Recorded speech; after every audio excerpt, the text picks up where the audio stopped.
Estados Unidos busca bloquear la compra argentina de aviones a China. La jefa del Comando Sur, Laura Richardson, se reunió con el ministro Jorge Tayana, y repasaron los vínculos en materia de defensa, las negociaciones por equipamiento militar y la competencia con China, en agenda. Hablaron de estrategias de cooperación militar y acuerdos bilaterales.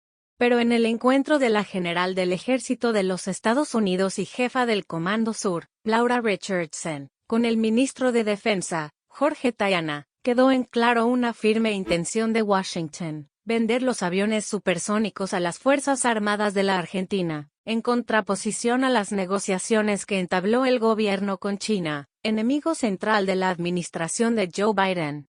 A lo largo de una reunión de 2 horas que se realizó el piso 13 del edificio Libertador, la general Richardson no necesitó mencionar a China de manera directa. Más bien, la jefa del Comando Sur utilizó el lenguaje diplomático de los gestos para reiterar las posibilidades conocidas, y plantear que Washington prefiere que Argentina elija los aviones F-16. Sin nombrar a la competencia china de los aviones JF-17, la general de Estados Unidos dejó sobre la mesa de Tayana la propuesta de Washington de venderle a las Fuerzas Armadas de la Argentina los 12 aviones F-16 AN/BM provenientes de los stocks de Dinamarca. Además, la subsecretaria del Departamento de Estado, Wendy Sherman, que estuvo el viernes pasado con el canciller Santiago Cafiero en el Palacio San Martín, advirtió a la Argentina sobre la compra de aviones a China y la construcción de una central nuclear.